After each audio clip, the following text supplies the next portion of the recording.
अमरीकी खातून Cynthia Richie पर पाकिस्तान का फख्र।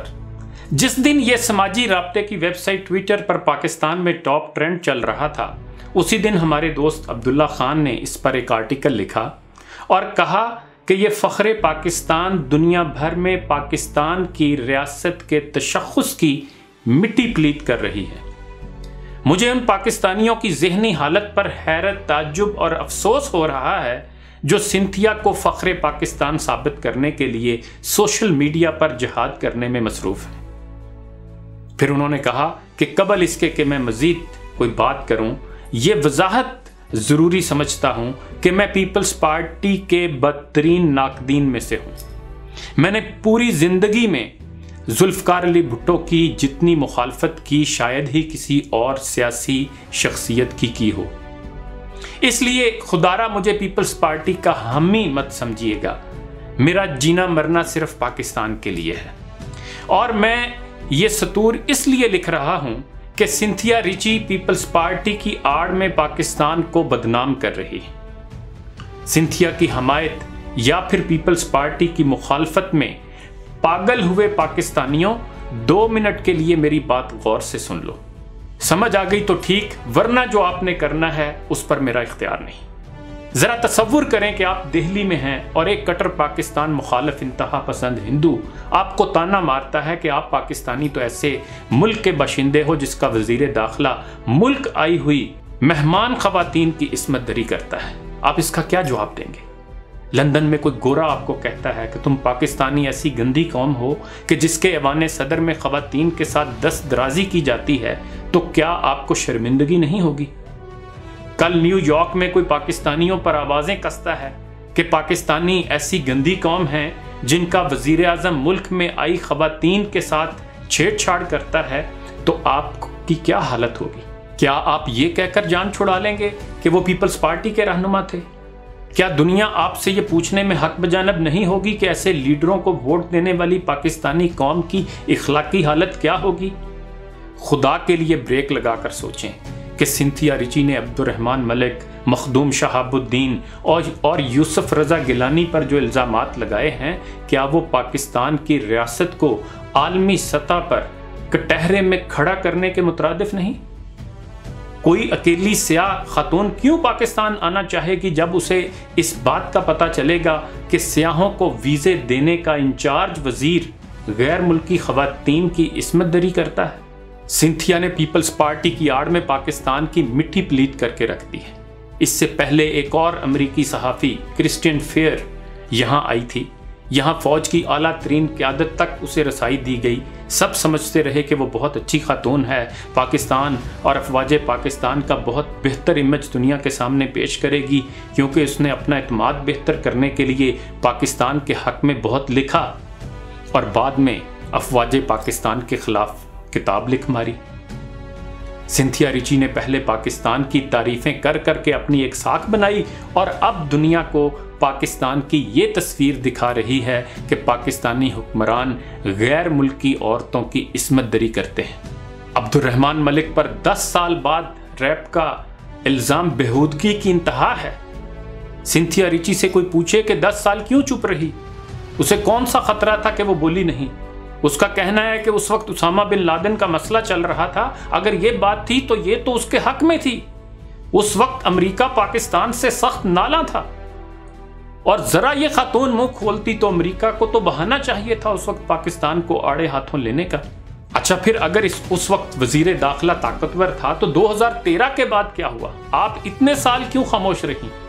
और मेरे बहुत ही भोले पक्के मुसलमान किस्म के पाकिस्तानियों, याद रखना, अगर सिंथिया के रेप के इल्ज़ाम को आपने आगे फैलाया तो आप बुहतान के मुर्तकब होंगे, अपने एक मुसलमान भाई की किरदार कशी के मुर्तकब करार पाएंगे। और ये बात भी जहन में रखें कि सिंथिया रिची जिस मुआशरे से ताल्लुक़ रखती है, वहाँ बीवी की आमादगी के बगैर अगर शोहर उससे हम बिस्तरी करे तो वो भी रेप कहलाता है। वहाँ एक लड़की बगैर किसी इनकार और मज़ाहमत के किसी के साथ सो ले, लेकिन बाद में ये कह दे कि वो किसी दबाव में थी या किसी खौफ का शिकार थी, तो ये भी रैप कहलाएगा।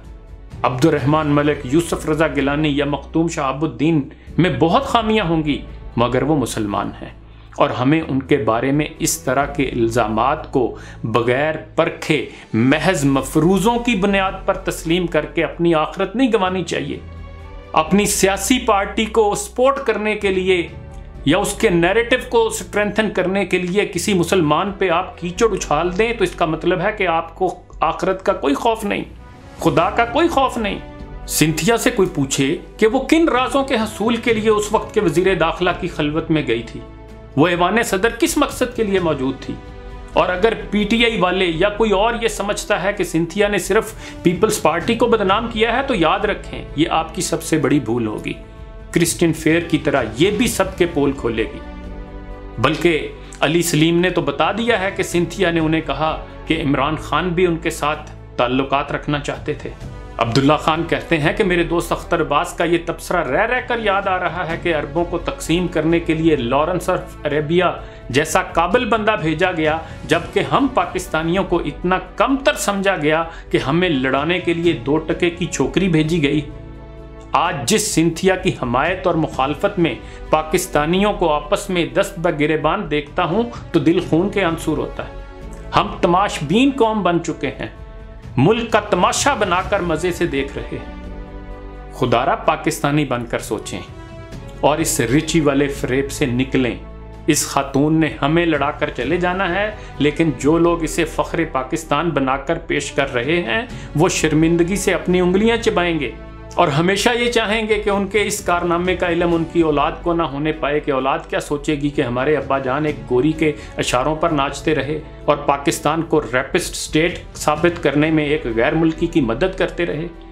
इस मसले पर मुमताज़ सहाफ़ी तलत हुसैन साहब ने भी काफ़ी संजीदा सवालात उठाए कि जो ही इस खातून ने इल्ज़ाम लगाया, यकदम इसे टीवी चैनल्स और सोशल मीडिया ने इतनी हाइप कैसे दे दी। सोशल मीडिया पर उसका टॉप ट्रेंड बन गया। उसके पास कौन सी सोशल मीडिया फोर्स थी, उधर उसने जुबान खोली और उधर सारे जहान में चर्चा।